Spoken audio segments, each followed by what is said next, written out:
अल्हम्दुलिल्लाहि रब्बिल आलमीन वस्सलातु वस्सलामु अला खातामिन नबिय्यीन अम्मा बअद फअऊज़ु बिल्लाहि मिनश शैतानिर रजीम बिस्मिल्लाहिर रहमानिर रहीम अस्सलातु वस्सलामु अलैका या रसूलल्लाह व अला आलिका व अस्हाबिका या हबीबल्लाह अस्सलातु वस्सलामु अलैका या नबिय्यल्लाह व अला आलिका व अस्हाबिका या नूरल्लाह। দূরে এবং কাছে, দেশে এবং প্রবাসে যারা এই মাদানী চ্যানেল দেখছেন সকলকে জানাই স্বাগতম।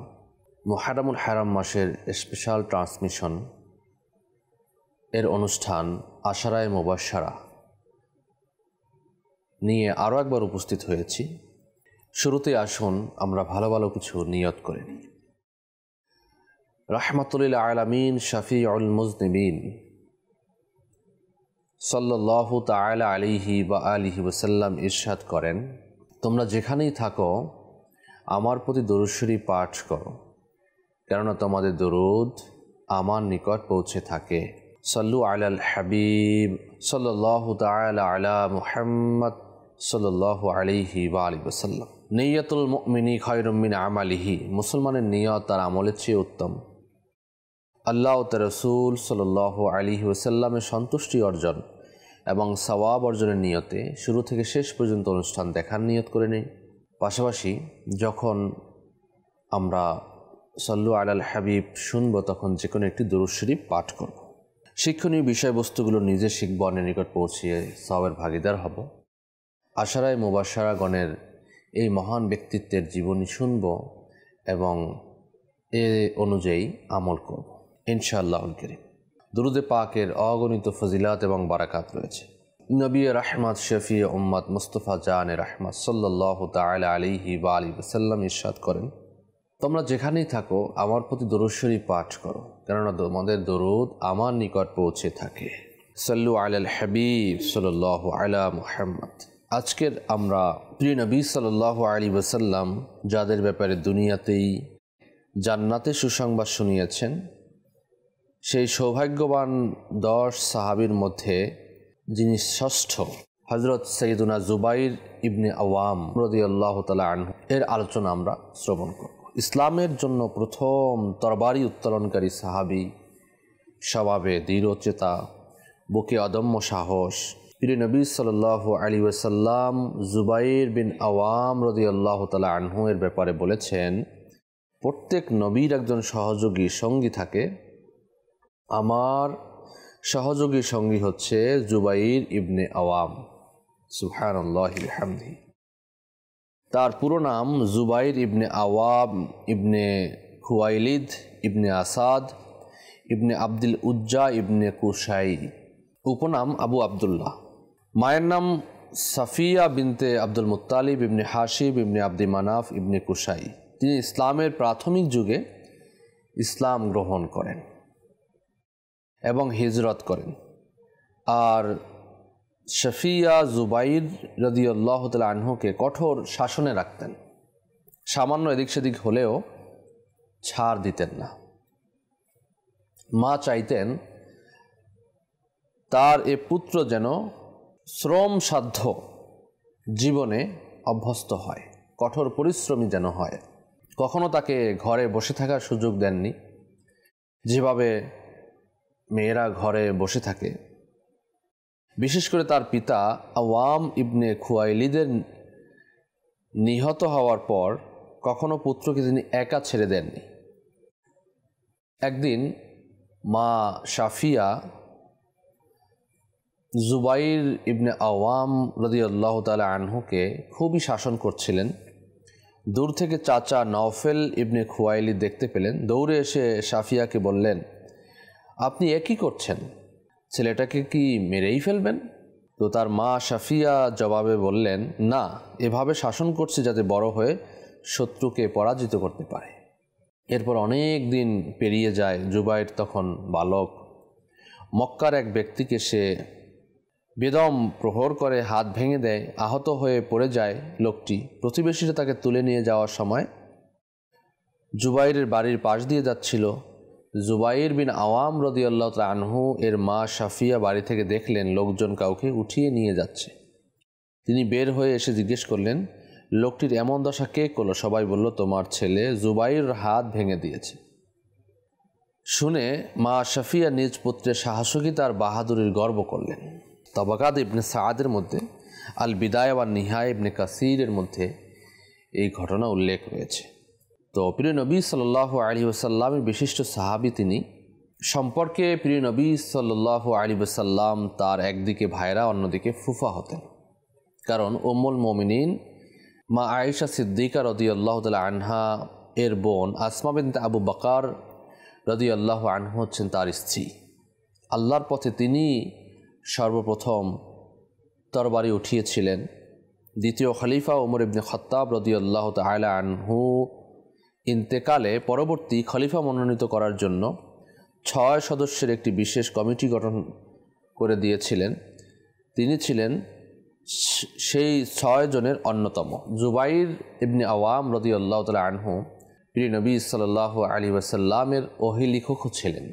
পরিবার পরিজনের মধ্যে জুবাইর বিন আওয়াম রাদিয়াল্লাহু তাআলা আনহু 11 জন পুত্র এবং 9 জন কন্যার জনক ছিলেন। এর মধ্যে আব্দুল্লাহ, উরওয়া, মুনজির, আসিম, মুহাজির, খাদিজা, উম্মে হাসান, আয়েশা। জুবাইর রাদিয়াল্লাহু তাআলা আনহু এর পুত্র আব্দুল্লাহ বিন জুবাইর ছিলেন হিজরতের পর জন্ম নেওয়া মুসলিমদের প্রথম সন্তান। তার জন্মের পর প্রিয় নবী সাল্লাল্লাহু আলাইহি সাল্লাম কাছে নিয়ে তাকে নিয়ে আসা হয় প্রিয় নবী সাল্লাল্লাহু আলাইহি সাল্লামের কাছে। তখন প্রিয় নবী সাল্লাল্লাহু আলাইহি সাল্লাম খেজুর চিবিয়ে আব্দুল্লাহর মুখে লাগিয়ে দেন। আব্দুল্লাহ ছিলেন সেই শিশু যার পেটে সর্বপ্রথম প্রিয় নবী সাল্লাল্লাহু আলাইহি সাল্লামের লালা প্রবেশ করেছিল। এরপর প্রিয় নবী সাল্লাল্লাহু আলাইহি ওয়াসাল্লাম তার গায়ে হাত বুলিয়ে দোয়া করেন, তার নাম রাখেন আব্দুল্লাহ। তো এই আব্দুল্লাহ বিন জুবাইর রাদিয়াল্লাহু তাআলা আনহু সম্পর্কে অনেক ঘটনা রয়েছে। উনিও একজন জলিলুল কদর সাহাবী ছিলেন। প্রিয় নবী সাল্লাল্লাহু আলাইহি সাল্লাম আব্দুল্লাহ বিন জুবাইরকে খুব মুহাব্বত করতেন। এনাকে প্রথম মুহাজির শিশু বলা হয়। আল্লাহ পাকের সর্বশেষ নবী সাল্লাল্লাহু আলাইহি সাল্লাম যখন মক্কায় পাক থেকে হিজরত করে মদিনায় পাকে তাশরিফ নিয়ে আসেন, তখন শাওয়ালুল মুকাররমের অনন্য মাসে এই মুহাজির সাহাবাই কিরাম আলাইহিম রিদওয়ানগণের পরিবারে কুবা নামক স্থানে ফুটফুটে একটি শিশুর জন্ম হলো। শিশুর সম্মানিত আম্মাজান প্রিয় নবী সাল্লাল্লাহু আলাইহি সাল্লামের দরবারে উপস্থিত হয়ে নিজের চাঁদের ন্যায় শাহজাদাকে মুবারক কোলে দিলেন, খেজুর আনলেন, চিবিয়ে মুখ মোবারক দিলেন, তো দোয়া করলেন। আর এই সৌভাগ্যবান শিশু মদিনা পাকে মুসলমানদের মধ্যে জন্মগ্রহণকারী প্রথম শিশু ছিল। তার জন্মে সাহাবাই কিরাম আলাইহিম রিদওয়ানগণ অনেক খুশি হয়েছিলেন। কেননা অমুসলিমরা বলতো, আমরা মুসলমানদের উপর জাদু করে দিয়েছি। যখন মক্কা থেকে হিজরত করে মদিনায় তাশরিফ নিয়ে আসলেন, তাদের এখানে সন্তান জন্মাবে না। অপর এক বর্ণনায় রয়েছে, যখন মুহাজির সাহাবাই কিরাম আলাইহিম রিদওয়ান মদিনা পাকে আগমন করেন, বসবাস করতে লাগলেন এবং তাদের ঘরে সন্তান হচ্ছিল না, তখন অমুসলিমরা বলল, আমরা তাদেরকে জাদু করে দিয়েছি। এমনটি মানুষের মধ্যে প্রসিদ্ধ হয়ে গেল যে যারা মদিনা পাকে এসেছেন তাদের সন্তানাদি হবে না, অমুসলিমরা জাদু করেছে। তখন সর্বপ্রথম এই আব্দুল্লাহ বিন জুবাইর রাদিয়াল্লাহু তাআলা আনহু এর জন্ম হলো। তার জন্মে সাহাবাই কিরাম এত জোরে নারায়ে তাকবীর দিলেন যে পুরো মদিনায় আল্লাহু আকবার স্লোগানে প্রতিধ্বনিত হলো, প্রতিধ্বনির গুঞ্জন হলো। আল্লাহ পাকের সর্বশেষ নবী সাল্লাল্লাহু আলাইহি ওয়াসাল্লাম সিদ্দিক আকবর রাদিয়াল্লাহু তাআলা আনহুকে ইরশাদ করলেন, আদেশ করলেন, তার কানে আজান দাও। আর নিজেই সেই সৌভাগ্যবান শিশুর নাম কি রাখলেন? আব্দুল্লাহ। আর তিনি পরবর্তীতে আব্দুল্লাহ বিন জুবাইর নামে পরিচিতি পেলেন। কতটা ভালোবাসতেন এবং এটা কতটা খুশির ছিল যে প্রিয় নবী সাল্লাল্লাহু আলাইহি ওয়াসাল্লাম নিজেই নাম রাখলেন। আল্লাহু আকবার। এটা আলিশান পরিবার। হযরত আব্দুল্লাহ বিন জুবাইর রাদিয়াল্লাহু আনহু এর মহত্ব রয়েছে। তার পিতা এই জুবাইর বিন আওয়াম রাদিয়াল্লাহু আনহু ইনি হচ্ছেন 10 জন সাহাবীর মধ্যে একজন। তিনি মর্যাদা সম্পন্ন বাবা ছিলেন এবং প্রথম খলিফা আবু বকর সিদ্দিক রাদিয়াল্লাহু আনহু এর শাহজাদী ও মুসলমানদের আম্মাজান বিবি আয়েশা রাদিয়াল্লাহু আনহা এর বোন বিবি আসমা রাদিয়াল্লাহু আনহা ছিলেন। সুবহানাল্লাহ, আল্লাহু আকবার। তো কেমন সৌভাগ্যবান পরিবার ছিল যেখানে জন্মগ্রহণ করেছেন আব্দুল্লাহ বিন জুবাইর। এবং তার আরও সন্তান ছিল খালিদ, আমার, হাবিবা, সৌদা, হিন্দ, মুসআব। খুবই সুদর্শন চেহারার অধিকারী ছিলেন, তৎকালীন আরবে বিখ্যাত দানবীর ও বীর যোদ্ধা ছিলেন। হামজা, রমলা, এরপরে উবাইদা, জাফর, জৈনাব, খাদিজা। তো জুবাইর বিন আওয়াম বলতেন, প্রিয় নবী সাল্লাল্লাহু আলাইহি সাল্লামের সাহাবী তালহা বিন উবাইদুল্লাহ রাদিয়াল্লাহু আনহু আল্লাহর নবীদের নামে তার সন্তানদের নাম রাখতেন। পূর্ববর্তী এপিসোডে আমরা শুনছিলাম যে তিনি তার সন্তানদের নাম আম্বিয়া ইকরামের নামের সাথে রাখলেন।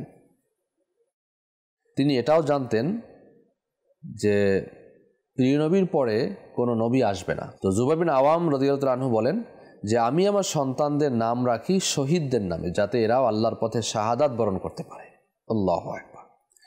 এজন্য আবদুল্লাহ নাম রেখেছি আবদুল্লাহ ইবনে জাহাসের নামে, মুনজিরের নাম রেখেছি মুনজির ইবনে আমারের সাথে, উরওয়া নাম রেখেছি উরওয়া ইবনে মাসউদের সাথে মিল রেখে, হামজার নাম রেখেছি হামজা ইবনে আব্দুল মুত্তালিবের নামের সাথে মিল রেখে, জাফরের নাম রেখেছি জাফর ইবনে আবু তালিবের নামে, মুসআবের নাম রেখেছি মুসআব ইবনে উমাইর এর নামে, উবাইদ নাম রেখেছি উবাইদা ইবনে হারিসের নামে, খালিদের নাম রেখেছি খালিদ ইবনে সাঈদের নামে, আমরের নাম রেখেছি আমর ইবনে সাঈদ ইবনে আসের নামে। আল্লাহু আকবার। আবার সেই নাম গত পর্বে আমরা শুনেছি, এখানেও বলবো নতুন দর্শকদের জন্য যে নামের অনেক গুরুত্ব রয়েছে। আমরা আসলে এখন ইউনিক নামের দিকে যাচ্ছি। কোনো নাম, এই নাম যেন কেউ না রাখে। অথচ আমরা যদি দেখি, ইতিহাসের মধ্যে দেখি, মোহাম্মদ বিন মোহাম্মদ গজালি, তার বাবার নাম মোহাম্মদ, তার দাদার নাম মোহাম্মদ, তার বাবার নাম মোহাম্মদ, এভাবে করে মোহাম্মদ নামের বারাকাতের জন্য মোহাম্মদ নাম রাখতেন। কিন্তু আমরা ইউনিক নাম খুঁজি, তো ইউনিক নাম খোঁজ না করে আম্বিয়া কিরামের নামের সাথে নাম মিলিয়ে রাখুন এবং সাহাবাই কিরাম আলাইহিম রিদওয়ানের নামের সাথে নাম মিলিয়ে রাখুন, আউলিয়াই কিরামের নামের সাথে নাম মিলিয়ে আপনার সন্তানের নাম রাখুন। এর ফয়েজ ও বারাকাত হাসিল হবে, পাশাপাশি কাল কিয়ামতের দিনও এর বারাকাত ইনশাআল্লাহ সে পাবে, আপনিও পাবেন। জুবাইর বিন আওয়াম রাদিয়াল্লাহু তাআলা আনহু তিনি প্রিয় নবী সাল্লাল্লাহু আলাইহি ওয়াসাল্লামের সান্নিধ্যে ছিলেন, খুবই সান্নিধ্য পেয়েছেন। তালহা ইবনে উবাইদুল্লাহ রাদিয়াল্লাহু তাআলা আনহু, আলী ইবনে আবি তালিব কাররামাল্লাহু তাআলা ওয়াজহুল কারীম ও সাআদ ইবনে আবি ওয়াক্কাস রাদিয়াল্লাহু তাআলা আনহু ছিলেন প্রায় সমবয়সী, তারা একই বছরে জন্ম নিয়েছিলেন। জুবাইর ইবনে আওয়াম রাদিয়াল্লাহু তাআলা আনহু প্রিয় নবী সাল্লাল্লাহু আলাইহি ওয়াসাল্লামের সঙ্গে বদর যুদ্ধে অংশগ্রহণ করেন। এরপর হুদাইবিয়ার সন্ধিতে বায়াতের সময় উপস্থিত ছিলেন। প্রিয় নবী সাল্লাল্লাহু আলাইহি ওয়াসাল্লাম বলেন, যারা বদর হুদাইবিয়ার সন্ধিতে অংশ নিয়েছে তারা কখনো জাহান্নামে প্রবেশ করবে না। উহুদের যুদ্ধেও জুবাইর বিন আওয়াম রাদিয়াল্লাহু তাআলা আনহু প্রিয় নবী সাল্লাল্লাহু আলাইহি সাল্লামের সাথে ছিলেন। মক্কা বিজয়ের সময় মুহাজির সাহাবীদের একটি ঝান্ডা জুবাইর বিন আওয়াম রাদিয়াল্লাহু তাআলা আনহু এর হাতে ছিল। প্রিয় নবী সাল্লাল্লাহু আলাইহি সাল্লামের জীবদ্দশায় জাহিরি হায়াতে তিনি কোনো অভিযান থেকে পিছপা হননি। মুআবিয়া ইবনে জারওয়ালের গোত্রকে প্রিয় নবী সাল্লাল্লাহু আলাইহি সাল্লাম যে লিখিত ফরমান দিয়েছিলেন তা জুবাইর ইবনে আওয়াম রাদিয়াল্লাহু আনহু নিজ হাতে লিখেছিলেন। প্রিয় নবী সাল্লাল্লাহু আলাইহি ওয়াসাল্লাম এর সঙ্গে যুদ্ধে যোগদান ছাড়া তিনি কখনো কোনো রাষ্ট্রীয় দায়িত্ব পালন করেননি, এমনকি পরবর্তী খলিফাদের শাসনামলেও এভাবেই তিনি কাটিয়ে দেন। প্রিয় নবী সাল্লাল্লাহু আলাইহি ওয়াসাল্লামের সাথে আত্মীয়তাও সম্পর্ক হয়েছে। জুবাইর ইবনে আওয়াম রাদিয়াল্লাহু আনহু প্রায় তার পুত্র আব্দুল্লাহ বিন জুবাইর রাদিয়াল্লাহু আনহুকে বলতেন, বৎস, আমার কাছে তোমার মা আসমা বিনতে আবু বকর রয়েছেন, প্রিয় নবীর কাছে তোমার খালা আয়েশা বিনতে আবু বকর রয়েছেন, অতএব প্রিয় নবী সাল্লাল্লাহু আলাইহি সাল্লাম ও আমার মাঝে আত্মীয়তার বন্ধন রয়েছে। তিনি আরও বলতেন, আমার পিতার ফুফু উম্মে হাবিব বিনতে আসাদ প্রিয় নবী সাল্লাল্লাহু আলাইহি সাল্লামের নানি, আর আমার আম্মা তার ফুফু হন। প্রিয় নবী সাল্লাল্লাহু আলাইহি সাল্লাম মায়ের নাম আমিনা বিনতে ওহাব ইবনে আব্দি মানাফ, আর আমার নানি হচ্ছেন হালা বিনতে ওহাব ইবনে আব্দি মানাফ। আর প্রিয় নবী সাল্লাল্লাহু আলাইহি সাল্লাম এর প্রথম স্ত্রী হযরত খাদিজাতুল কুবরা আমার ফুফু হতেন। এভাবে করে আত্মীয়তার কথা স্মরণ করাতেন তার পুত্র আব্দুল্লাহ বিন জুবাইর রাদিয়াল্লাহু তাআলা আনহুকে। ইসলাম গ্রহণের যে প্রেক্ষাপট ছিল আব্দুল্লাহ বিন জুবাইর বিন আওয়াম রাদিয়াল্লাহু তাআলা আনহুর, প্রিয় নবীর বিশ্বস্ত সঙ্গী আবু বকর রাদিয়াল্লাহু তাআলা আনহু ছিলেন পুরো মক্কায় সবার কাছে অত্যন্ত ভদ্র ও সম্মানিত ব্যক্তি, ছিলেন মক্কার খ্যাতনামা ব্যবসায়ী। ইসলাম গ্রহণের পর থেকে সারাদিন মানুষকে আল্লাহর পথে দাওয়াত দিতেন, আর রাতে আল্লাহর কাছে কাকুতি মিনতি করতেন, দোয়া করতেন। পরিচিত বিভিন্ন জনের নাম ধরে তাদের হিদায়াতের জন্য দোয়া করতেন। তার দোয়ার বদৌলতে অনেকেই ইসলাম গ্রহণ করেন। জুবাইর বিন আওয়াম রাদিয়াল্লাহু আনহু তাদেরই একজন ছিলেন। জুবাইর বিন আওয়াম রাদিয়াল্লাহু তাআলা আনহু ইসলামের দাওয়াতের প্রতি ইতিবাচকভাবে সাড়া দেওয়ার পর আবু বকর সিদ্দিক রাদিয়াল্লাহু তাআলা আনহু তাকে নিয়ে চললেন প্রিয় নবী সাল্লাল্লাহু আলাইহি ওয়াসাল্লামের কাছে। রাহমাতুল লিল আলামিন শাফিউল মুজনিমিন সাল্লাল্লাহু আলাইহি ওয়াসাল্লামের খিদমতে হাজির হয়ে জুবাইর বিন আওয়াম রাদিয়াল্লাহু আনহু ইসলাম গ্রহণ করেন। আজীবন আল্লাহর পথে নিজেকে বিলিয়ে দেওয়ার অঙ্গীকার ব্যক্ত করেন। তিনি ছিলেন চতুর্থ অথবা পঞ্চম ইসলাম গ্রহণকারী সৌভাগ্যবান পুরুষ। ইসলাম গ্রহণের সময় তার বয়স হয়েছিল মাত্র 12 বছর। ইসলাম গ্রহণের পর তিনিও মানুষকে ইসলামে দাওয়াত দেওয়া শুরু করেন। এতে তার চাচা ক্ষিপ্ত হয়ে নির্মম নির্যাতন চালায় তার উপর। চাটাইয়ের মধ্যে বেঁধে ঝুলিয়ে রাখা হতো তাকে। এরপর নিচ দিয়ে আগুন ধরিয়ে ধোয়া দেয়া হতো। বারবার বলা হতো ইসলাম ছেড়ে দাও, ইসলাম ছেড়ে দাও। উত্তর ছিল একটাই। বালক জুবাইর রাদিয়াল্লাহু তাআলা আনহু বলতেন, সত্য ও শ্রেষ্ঠত্বের মহা নিদর্শন দেখার পর আমি কখনোই ইসলাম ছাড়তে পারবো না। আল্লাহু আকবার।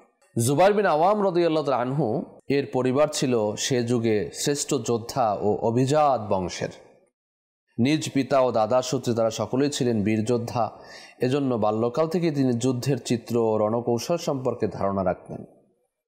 ইসলামের প্রাথমিক যুগে যখন মাত্র কয়েকজন সাহাবী প্রিয় নবী সাল্লাল্লাহু আলাইহি ওয়াসাল্লামের ডাকে সাড়া দিয়েছিলেন, জুবাইর বিন আওয়াম রাদিয়াল্লাহু আনহু ছিলেন তাদের অন্যতম। তারা সবাই গোপনে জড়ো হতেন আর কামের বাড়িতে প্রিয় নবী সাল্লাল্লাহু আলাইহি ওয়াসাল্লামের কাছ থেকে নিতেন ইসলামের দীক্ষা। যাবতীয় দিক নির্দেশনা গ্রহণ করে চলে যেতেন নিজ নিজ গন্তব্যে ইসলামের দাওয়াত প্রদান করার জন্য। প্রিয় ইসলামী ভাইয়েরা, ইসলাম গ্রহণের ঘটনায় আমরা কিছু পয়েন্ট নোট করতে পারি।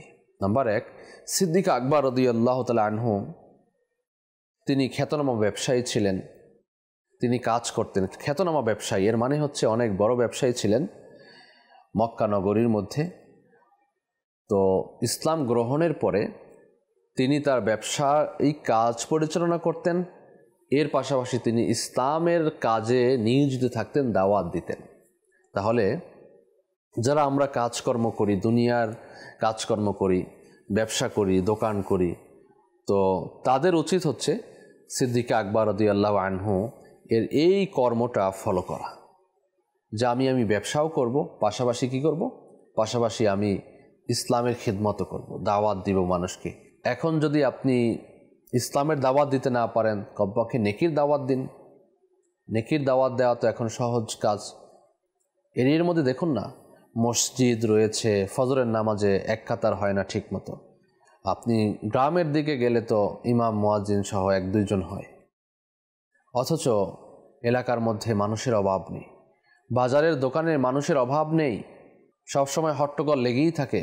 মানুষ জড়ো হয়ে শুধু হয়তো টেলিভিশন দেখছে চার দোকানে বসে, নামাজের মধ্যে নামাজে যাচ্ছে না। তো এনাদেরকে এই নামাজের দাওয়াত কে দিবে, নেকির দাওয়াত কে দিবে? আপনি ব্যবসায়িক কাজেই যদি শুধু লেগেই থাকেন তাহলে নেকির দাওয়াত কে দিবে? তো সেজন্য সিদ্দিক আকবর রাদিয়াল্লাহু আনহু এর কর্মকে আমরা ফলো করে নিয়ত করি আজকের, যে আমি নেকির দাওয়াত দিব। দাওয়াত ইসলামের অধীনে এলাকায় দেওয়া নেকির দাওয়াত দেওয়া হয়, মুসলমানদেরকে নামাজের দাওয়াত দেওয়া হয়, নেকির দাওয়াত দেওয়া হয়, খারাপ কাজ থেকে বাধা অর্থাৎ নিষেধ করা হয়। তো দাওয়াত ইসলামীর সঙ্গ দিন, এবং এই এলাকায় দাওরা নেকির দাওয়াতের মধ্যে অংশগ্রহণ করুন ইনশাআল্লাহুল কারীম। আল্লাহ পাক আমাদেরকে তৌফিক দান করুন। আরেকটি জিনিস দেখুন, উনি দাওয়াত দিয়ে ক্ষান্ত হননি। উনি দাওয়াত দিতেন এবং রাতে কান্নাকাটি করে আল্লাহ পাকের দরবারে দোয়া করতেন। এমনকি বিশিষ্ট ব্যক্তিদের নাম নিয়ে নিয়ে দোয়া করতেন, আল্লাহ তাকে তুমি ইসলামের হেদায়েত দান করো। তো আমাদের সমাজের মধ্যে এমন ব্যক্তিবর্গ রয়েছে যে তারা যদি নামাজ পড়া শুরু করে দেয়, তার মাধ্যমে আরও অনেকেই নামাজ পড়া শুরু করে দেবে।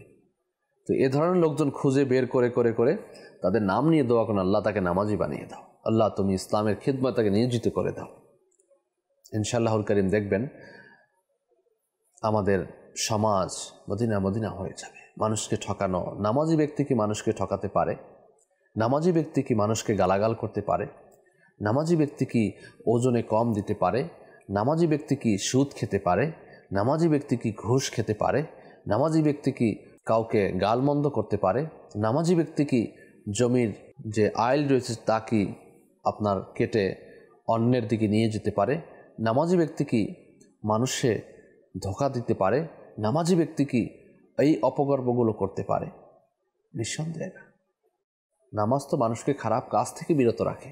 তো সেজন্য আমরা নেকির দাওয়াত দিব, নামাজের দাওয়াত দিব, এই কাজগুলো করবো ইনশাল্লাহ, এবং দোয়াও করব। তাহলে বোঝা গেল শুধু আপনি দাওয়াত দিয়েই ক্ষান্ত হবেন না, দাওয়াত দেওয়ার পর যাদেরকে দাওয়াত দিয়েছেন তাদের জন্য দোয়াও করবেন।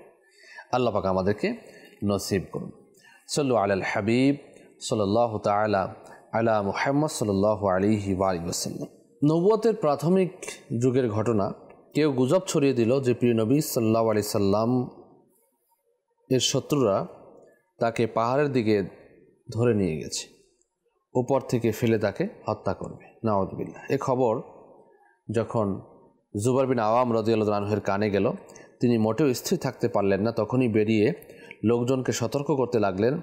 খোলা তলোয়ার হাতে নিজেই এগোতে লাগলেন পাহাড়ের দিকে। মক্কার পথে লোকজন তাকে দেখে অবাক হচ্ছিল। তারা বলাবলি করছিল যে এত ছোট ছেলের হাতে তরবারি কিভাবে সম্ভব, কি হয়েছে? তো পাহাড়ে পৌঁছে জুবাইর বিন আওয়াম রাদিয়াল্লাহু আনহু দেখলেন প্রিয় নবী সাল্লাল্লাহু আলাইহি সাল্লাম স্বাভাবিকভাবে বসে আছেন পাহাড়ের ওপরে। তো জুবাইর বিন আওয়ামকে দেখে প্রিয় নবী জিজ্ঞাসা করলেন, কি হয়েছে জুবাইর? জবাবে জুবাইর বিন আওয়াম রাদিয়াল্লাহু আনহু বললেন যে আপনাকে এখানে ধরে এনেছে, তাকে খোলা তরবারি দিয়ে তার গর্দান উড়িয়ে দিতে এসেছি। শুনে প্রিয় নবী সাল্লাল্লাহু আলাইহি সাল্লাম মুস্কি হাসলেন। জুবাইর রাদিয়াল্লাহু আনহু তার তরবারির জন্য দোয়া করলেন। তিনি এর মধ্যেই নেমে এলেন। জিবরাইল আলাইহিস সালাম বললেন, ইয়া রাসূলুল্লাহ সাল্লাল্লাহু আলাইহি সাল্লাম, আল্লাহ আপনাকে সালাম পাঠিয়েছেন, বলেছেন আমার পক্ষ থেকে জুবাইরকে সালাম পৌঁছে দাও। জিবরাইল আলাইহিস সালাম আরও বললেন, আল্লাহ তাআলা জুবাইরকে সুসংবাদ দিয়েছেন, এখন থেকে কিয়ামত পর্যন্ত যারাই আল্লাহর পথে তরবারি উঠাবে সবার সমপরিমাণ সওয়াব জুবাইর বিন আওয়াম রাদিয়াল্লাহু আনহুকে দেওয়া হবে। তবে অন্যদের সওয়াবে কোনো কমতি হবে না, কারণ জুবাইর রাদিয়াল্লাহু আনহু সবার আগে আল্লাহর জন্য তরবারি উঠিয়েছে। সুবহানাল্লাহি ওয়া বিহামদিহি। তিনি আবিসিনিয়ায় হিজরত করেন। ইসলামের প্রাথমিক যুগে মুসলিমগণ 2 দফা হাবশায় হিজরত করেন। প্রথম দফায় যে সামান্য কয়েকজন হিজরত করেছিলেন, জুবাইর বিন আওয়াম রাদিয়াল্লাহু আনহু তাদের মধ্যে একজন ছিলেন। হাবশা বাদশাহ নাজ্জাশীর দরবারে দাঁড়িয়ে যেসব মুসলিম মক্কার ইসলাম ও প্রিয় নবী সাল্লাল্লাহু আলাইহি সাল্লাম সম্পর্কে বিবরণ তুলে ধরেছিলেন, তিনি তাদের মধ্যে অন্যতম ছিলেন। এরপর মদিনায় হিজরত করেন। চূড়ান্ত পর্যায়ে যখন মদিনা মুনাওয়ারাতে হিজরতের নির্দেশ আসে, তখন জুবাইর বিন আওয়াম রাদিয়াল্লাহু আনহু অন্যান্য সাহাবাই কেরামদের সাথে মদিনায় চলে যান। সেখানে তিনি মুনজির ইবনে মুহাম্মদ ইবনে জুলাহ রাদিয়াল্লাহু আনহু এর বাড়িতে আশ্রয় নেন। প্রিয় নবী সাল্লাল্লাহু আলাইহি সাল্লামের বিশিষ্ট এক সাহাবী ছিলেন খুবাইব ইবনে আদি রাদিয়াল্লাহু আনহু। মক্কার অমুসলিমদের গুপ্তচর তাকে গ্রেপ্তার করে নিয়ে যায়। এরপর শুলে চড়িয়ে নির্মমভাবে হত্যা করে। হত্যার আগ মুহূর্তে সাহাবী খুবাইব রাদিয়াল্লাহু আনহু অমুসলিমদের উদ্দেশ্যে বলেছিলেন, আমাকে শেষবারের মতো 2 রাকাত নামাজ পড়ার সুযোগ দাও। অমুসলিমরা তাকে সুযোগ দেয়। তিনি তখন 2 রাকাত নামাজ আদায় করেন। এরপর বলেন, তোমরা যদি এই সন্দেহ না করতে যে মৃত্যু ভয়ে আমি নামাজ দীর্ঘ করছি, তাহলে আরও কিছুক্ষণ সময় আমি নামাজ আদায় করতাম। আল্লাহু আকবার। এরপর তাকে শুলে চড়ানো হয়। তখন তিনি বলেছিলেন, ইয়া আল্লাহ, তুমি তো জানো আমার পাশে এমন কেউ নেই যে তোমার রসুলকে আমার খবর পৌঁছে দিবে। এরপর তাকে হত্যা করা হয়, শহীদ করা হয়। মদিনায় প্রিয় নবী সাল্লাল্লাহু আলাইহি সাল্লামের কাছে খুবাইব রাদিয়াল্লাহু আনহু এর নির্মম এই হত্যার সংবাদ চলে যায়। খুবই মর্মাহত হয়ে পড়েন প্রিয় নবী সাল্লাল্লাহু আলাইহি সাল্লাম। প্রিয় নবী সাল্লাল্লাহু আলাইহি সাল্লাম ঘোষণা করেন, তোমাদের মধ্যে কে আছে যে খুবাইবের নিথর দেহ শুল থেকে নামিয়ে আমার কাছে নিয়ে আসবে? তার জন্য অবধারিত হয়ে যাবে জান্নাত। জুবাইর বিন আওয়াম রাদিয়াল্লাহু আনহু এগিয়ে এসে বললেন, আমিও আমার বন্ধু মিকদাদ নিয়ে আসব।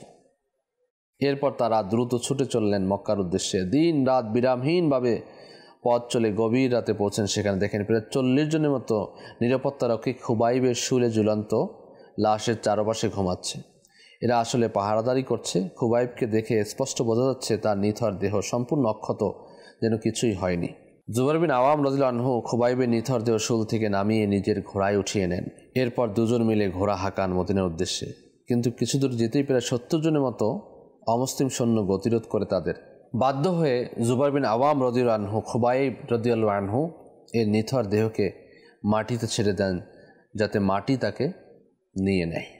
সঙ্গে সঙ্গে আল্লাহ তাআলার নির্দেশে খুবাইবের দেহ মাটি তার ভিতরে ধারণ করে নেয়, যাতে হতবাগা অমুসলিমরা এই খুবাইব রাদিয়াল্লাহু আনহু এর জিসিম মোবারককে অবমাননা না করতে পারে। জুবাইর বিন আওয়াম রাদিয়াল্লাহু আনহু হুঙ্কার দিয়ে উঠলেন, এমন দুঃসাহস তোমরা পেলে কোত্থেকে? মাথা থেকে পাগড়ি আর মুখোশ সরিয়ে বললেন, আমি জুবাইর ইবনে আওয়াম, আর আমার মা সাফিয়া বিনতে আব্দুল মুত্তালিব, আমার সাথে আছে মিকদাদ ইবনে আমার। আমরা দুজন মরুর সিংহ। চাও তো আমাদের সাথে লড়তে পারো, দেখি কারা বিজয়ী হয়, না হয় ভাগো এখান থেকে। তো অমুসলিমরা পিছু হটে। জুবাইর ও মিকদাদ রাদিয়াল্লাহু আনহুম মদিনায় ফিরে যান। প্রিয় নবীর দরবারে গিয়ে দেখেন জিবরাইল আলাইহিস সালাম প্রিয় নবীর সাথে কথা বলছেন সাল্লাল্লাহু আলাইহি সাল্লাম। জিবরাইল আলাইহিস সালাম বলছিলেন, হে মুহাম্মদ সাল্লাল্লাহু আলাইহি সাল্লাম, আকাশের ফেরেশতারা আপনার এই দুই সঙ্গীর বীরত্বের প্রশংসা করে বেড়াচ্ছে। সুবহানাল্লাহ। তো বদর যুদ্ধে, উহুদের যুদ্ধে, এভাবে করে মক্কা বিজয়ের অভিযানের মধ্যে, খাইবার অভিযানে, খন্দকের যুদ্ধে, হুনাইনের যুদ্ধে, ইয়ারমুকের যুদ্ধে, মিশর অভিযানে, এভাবে করে প্রত্যেকটি অভিযানেই জুবাইর বিন আওয়াম রাদিয়াল্লাহু আনহুকে প্রিয় নবী সাল্লাল্লাহু আলাইহি সাল্লাম সঙ্গী পেয়েছেন। তিনি একজন সফল ব্যবসায়ী ছিলেন। কখনো কখনো বিকেলে তিনি ব্যবসার কাজে সিরিয়ার উদ্দেশ্যে যাত্রা করতেন। পণ্য সামগ্রী কেনার সময় খুব বেছে বেছে নিতেন, দর কষাকষি করতেন। একবার কেউ তাকে জিজ্ঞাসা করলো, অমুক পণ্য কত দিয়ে কিনলে, কত লাভ হলো? তিনি বললেন, আমি কখনো দোষযুক্ত পণ্য কিনি না, অতিরিক্ত মুনাফাও নেই না। আমি বিশ্বাস করি আল্লাহ যাকে ইচ্ছা করেন তাকে বারাকাত দান করেন। আল্লাহু আকবার। ব্যবসায়ীদের জন্য এটা অত্যন্ত গুরুত্বপূর্ণ পয়েন্ট। জুবাইর বিন আওয়াম বলেন, আমি অতিরিক্ত মুনাফাও নেই না এবং দোষযুক্ত পণ্য কিনি না। প্রায় বলতেন, যে বেশি বেশি নেক আমল করে প্রতিদান পেতে চায় সে যেন তাই করে। তিনি শুধু ব্যবসায়ী ছিলেন না, সাথে সাথে অকাতরে দানও করতেন। একবার তিনি উম্মুল মুমিনিন আয়েশা সিদ্দিকা রাদিয়াল্লাহু তাআলা আনহা এর জন্য মোটা চটের কাপড়ের দুটি পাত্র বানিয়েছিলেন। সেগুলোতে শস্যদানা রাখা হতো। এ দুটি পাত্রের দাম প্রায় 1,80,000 দিরহাম ছিল। সুবহানাল্লাহ, আল্লাহু আকবার। তিনি খোদাভীরুতা তার মধ্যে খুবই ছিল। তিনি ছিলেন অত্যন্ত খোদাভীরু। প্রতি মুহূর্তে আল্লাহ ভীতি যেন তাকে তাড়া করে ফিরত। যখন আল্লাহ তাআলা এই আয়াত নাজিল করেন সূরা জুমার আয়াত নাম্বার 31-এর মধ্যে, আল্লাহ তাআলা ইরশাদ করেন, অতঃপর কিয়ামতের দিন তোমরা সবাই তোমার রবের সামনে বিতর্ক করবে। তখন জুবাইর বিন আওয়াম রাদিয়াল্লাহু আনহু প্রিয় নবী সাল্লাল্লাহু আলাইহি সাল্লামকে জিজ্ঞাসা করলেন, ইয়া রাসূলুল্লাহ, দুনিয়াতে আমরা প্রতিদিন যেসব পাপ করে চলছি এগুলো কি নিয়ে কিয়ামতের দিনে আবারও রবের সামনে আলোচনা হবে? প্রিয় নবী সাল্লাল্লাহু আলাইহি সাল্লাম জবাবে বললেন, হ্যাঁ তাই হবে। শুনে জুবাইর বিন আওয়াম রাদিয়াল্লাহু আনহু বললেন, তাহলে তো আমাদের সামনে ভয়ানক পরিস্থিতি অপেক্ষা করছে।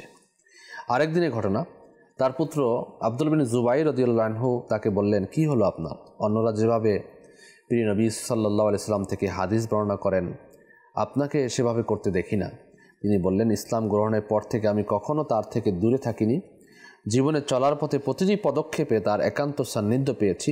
তিনি আমার আত্মীয় বটে, কিন্তু তিনি একথাও বলেছেন যে আমার নাম ব্যবহার করে কোনো মিথ্যা বলে সে যেন জাহান্নামে তার ঠিকানা বানিয়ে নেয়। এ কারণে প্রিয় নবী সাল্লাল্লাহু আলাইহি সাল্লাম থেকে জুবাইর বিন আওয়াম রাদিয়াল্লাহু আনহু এর সূত্রে স্বল্প সংখ্যক হাদিস বর্ণিত হয়েছে। আল্লাহু আকবার। এখানে একটি পয়েন্ট ইসলামী চিন্তাবিদদের জন্য, যে প্রিয় নবী সাল্লাল্লাহু আলাইহি সাল্লামের নামকে ব্যবহার করে যারা মিথ্যা বলে, যারা এমন কোনো কাজ, এমন কোনো কথা তার দিকে নিসবত করে যেটা প্রিয় নবী সাল্লাল্লাহু আলাইহি সাল্লাম ইরশাদ করেননি, তো তাদের ঠিকানা জাহান্নামে বানিয়ে নেয়ার কথা বলা হয়েছে। আল্লাহু আকবার, আল্লাহু আকবার।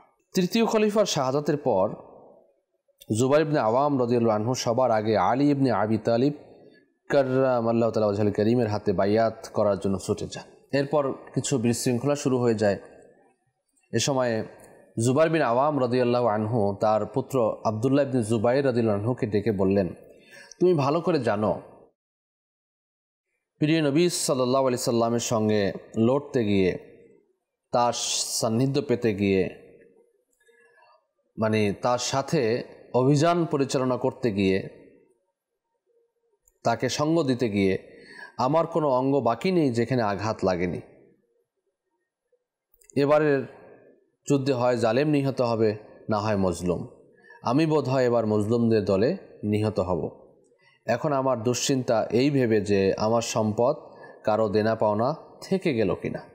এরপর তিনি পুত্র আবদুল্লাহকে ওসিয়ত করলেন কিছু সম্পদ বিক্রি করে বাকি দেনা শোধ করে দিবে, হিসাব বুঝতে সমস্যা হলে আমার মাওলার কাছ থেকে বুঝে নিবে। তো আবদুল্লাহ বিন জুবাইর রাদিয়াল্লাহু আনহু জিজ্ঞেস করলেন, কে আপনার মাওলা পিতাজান? তিনি স্বাভাবিক চিত্তে বললেন, আল্লাহই হচ্ছে আমার মাওলা। পরে আবদুল্লাহ ইবনে জুবাইর রাদিয়াল্লাহু আনহু বললেন, এরপর থেকে কোনো সমস্যা হলে আমি দোয়া করতাম, হে জুবাইরের মাওলা, আপনি অমুক ঝামেলাটি মিটিয়ে দিন, এই দেনা পরিশোধের ব্যবস্থা করে দিন। দেখা যেত আল্লাহ ঠিকই দেনা শোধের ব্যবস্থা করে দিয়েছেন। সুবহানাল্লাহ, সুবহানাল্লাহু আকবার, আল্লাহু আকবার। দেখুন, সন্তানদেরকে আল্লাহওয়ালা বানানো, রসুল প্রেমিক বানানো, এভাবে করে সন্তানদেরকে উপদেশ দেয়া, ওসিয়াত করা, এটাও কিন্তু সাহাবায়ে কেরামের কাজ ছিল। আমরাও এই কাজগুলো করলে ইনশাআল্লাহুল কারীম আমরাও ফজিলত পাবো, আমরাও এর যে ফায়জান রয়েছে, বারাকাত রয়েছে, এগুলো আমরা পাবো ইনশাআল্লাহুল কারীম। ওয়াদি সিবা নামক এক উপত্যকায় পৌঁছে যাত্রাবিরতি করলেন জুবাইর রাদিয়াল্লাহু আনহু। ক্লান্ত শরীর একটু হেলিয়ে দিতেই গভীর ঘুমে তলিয়ে গেলেন। এদিকে আমর ইবনে জুরমুশ নামের এক সৈন্য তার পিছু নিয়েছিল। তার সঙ্গে ফুজালা ইবনে হাবেস আত-তামিমি আর নুফাই ইবনে হাবেসও ছিলেন। তারা উপত্যকায় এসে দেখল সাহাবী জুবাইর ইবনে আওয়াম রাদিয়াল্লাহু আনহু ঘুমাচ্ছেন। এই সুযোগ সে ঘুমান্ত অবস্থায় তাকে শহীদ করে দেয়। আরেক বর্ণনা মতে এ সময় তিনি নামাজে ছিলেন। সিজদায় যাওয়ার পর উমাইর ইবনে জারমুস তাকে শহীদ করে দেয়। আল্লাহু আকবার। শাহাদাতের পর মাওলা আলী রাদিয়াল্লাহু আনহু এর প্রতিক্রিয়া কী ছিল জুবাইর বিন আওয়াম রাদিয়াল্লাহু আনহু এর ব্যাপারে? আমর ইবনু জারমুস সাহাবী রসুল জুবাইর ইবনে আওয়াম রাদিয়াল্লাহু আনহুকে শহীদ করার পর তার কর্তৃত মস্তক আর তরবারি নিয়ে খলিফা আলী রাদিয়াল্লাহু আনহুর কাছে আসে। সে ভেবেছিল এর জন্য তাকে পুরস্কৃত করবেন, এজন্য সে খলিফার সাথে সাক্ষাতের অনুমতি চায়। আলী রাদিয়াল্লাহু আনহু তার তরবারিটি দেখে কেঁদে দিলেন, অশ্রুসজ্জ্বল চোখে বলেন, আহ সেই তরবারি! এই তরবারিকে অনেকবার আমি প্রিয় নবী সাল্লাল্লাহু আলাইহি সাল্লামের সুরক্ষায় ঝলমল করতে দেখেছি। এরপর আমরের ব্যাপারে বলে দিলেন, আমরের এখানে আসার অনুমতি নেই, তাকে সোজা জাহান্নামের সংবাদ শুনিয়ে দাও। আল্লাহ, আল্লাহু আকবার, আল্লাহু আকবার। তো প্রিয় ইসলামী ভাইরা, আমরা শুনছিলাম জুবাইর বিন আওয়াম রাদিয়াল্লাহু আনহু এর জীবনের কিছু ঝলক। সাহাবায়ে কেরামের জীবনী বলতে গেলে এই সংক্ষিপ্ত সময়ের মধ্যে হয় না। তো আমরা সংক্ষিপ্ত সময়ে যে পয়েন্টগুলো শিখলাম, জানলাম, এর উপর আমল করার আমরা নিয়ত করি। আল্লাহ পাক তার মহান সাহাবী, আল্লাহ পাক তার প্রিয় হাবিব সাল্লাল্লাহু আলাইহি সাল্লামের মহান সাহাবী, জান্নাতের সুসংবাদ প্রাপ্ত ৬ষ্ঠ নম্বর সাহাবী জুবাইর বিন আওয়াম রাদিয়াল্লাহু আনহু এর সাদকায় আমাদের বেহিসাব মাগফিরাত দান করুন। আমাদেরকেও জান্নাত নসিব করে দিক, জাহান্নাম থেকে আজাদ দান করে দিন। আল্লাহ পাক আমাদেরকে আফিয়াত নসিব করুন। মৃত্যুর কষ্ট থেকে, যন্ত্রণা থেকে, কবরের ভয়াবহতা থেকে, জাহান্নামের আগুন থেকে, কিয়ামতের ভয়াবহ থেকে, পুলসিরাতের ভয়াবহতা থেকে আমাদেরকে রক্ষা করুন। আমিন। বিজাহি খাতামিন নবীন সাল্লাল্লাহু আলাইহি ওয়া আলিহি ওয়াসাল্লাম। আজ এ পর্যন্তই। আগামী পর্বে আমরা নেক্সট সাহাবী রাসূল আব্দুর রহমান ইবনে আউফ রাদিয়াল্লাহু আনহু সম্পর্কে জানবো ইনশাআল্লাহ। সাল্লু আলাল হাবিব সাল্লাল্লাহু আলা মুহাম্মদ সাল্লাল্লাহু আলাইহি ওয়াসাল্লাম।